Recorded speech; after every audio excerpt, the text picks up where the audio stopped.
বন্ধুরা, মামুনি রান্নাঘরে স্বাগত। আজকে আমি বানাবো চাউমিন দিয়ে মোগলাই পরোটা। আপনারা আগে কখনো খাননি, তাই আজকে আমি বানাবো। ভিতরেও যেমনি মুচমুচে থাকবে আর বাইরেও তেমনি মুচমুচে থাকবে। আপনারা মোগলাই খেয়েছেন, ভিতরটা নরম লাগে, কিন্তু এটা নরম হবে না, এটা পুরোটাই মুচমুচে হবে। আমি এক বাটি ময়দা নিয়েছি, নুন দিয়ে দেবো স্বাদ মতো, যতটা পরিমাণ যতটা আপনারা নেবেন ততটা দেবেন। আমি অল্প একটুখানি নিয়েছি। আর দিয়ে দেব সাদা তেল, এতে একটু বেশি তেল লাগছে। ময়াম না যদি ভালো করে দিই তাহলে মুচমুচে হবে না। খুব ভালো করে আমি তেল আর নুনকে মিশিয়ে নেব। আমি এভাবে করে মেখে নিয়েছি, দেখুন মুঠো হয়ে যাচ্ছে। এভাবে করে মাখতে হবে। এবার অল্প অল্প করে জল দিয়ে আমি এটাকে ভালো করে মেখে নেব।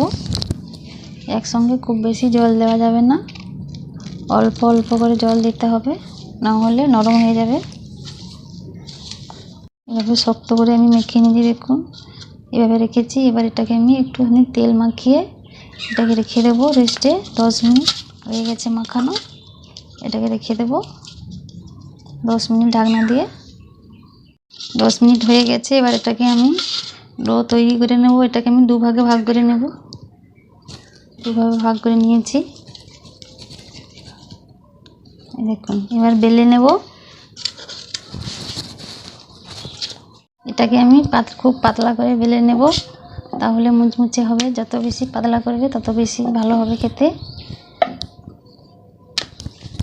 আমি পাতলা করে বেলে নিয়েছি, খুব একটা গোল হয়নি আমার, যাই হোক একটা হয়ে গেছে। এবার আমি এটার জন্য একটা ডিম ফাটিয়ে নেব। একটা বাটি নিয়ে নিয়েছি, এর মধ্যে একটা ডিম আমি ফাটিয়ে দেব।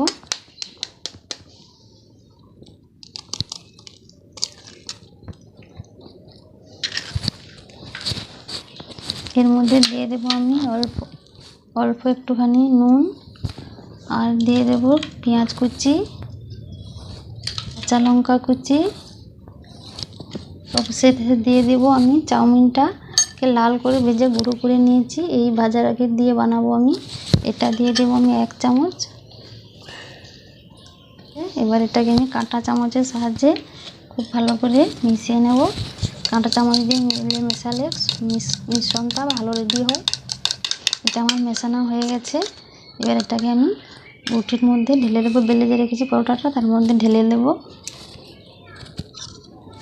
এটাকে কোনা করে ভাঁজ করে নেব। হালকা হাতে এভাবে 2 দিক চাপ দিয়ে নেব। আরেকটা এইদিকে চাপ দিয়ে দিয়েছি। এবার এইদিকে ভালো করে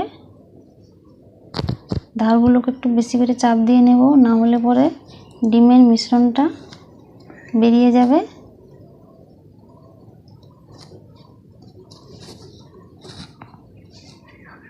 হয়ে গেছে। এবার এটাকে আমি ভেজে নেব। তেল গরম হয়ে গেছে। এবার পরোটাগুলো আমি ভালো করে ভেজে নেব।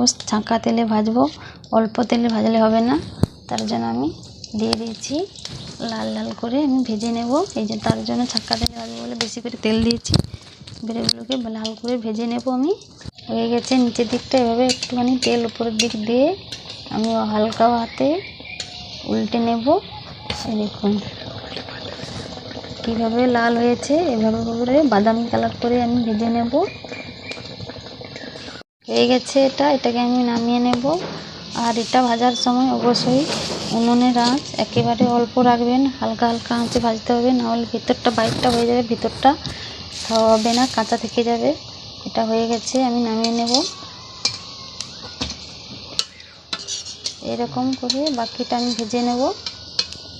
ভেজে নিয়েছি আমি, দেখুন কীভাবে করে ভেজে নিয়েছি, কত উঁচু হয়ে ফুলে গেছে।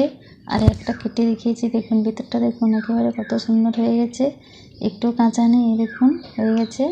আর কীরকম হয়েছে দেখুন, বোঝাই যাচ্ছে, শব্দ হচ্ছে। এভাবে করে আমি ভেজে নিয়েছি।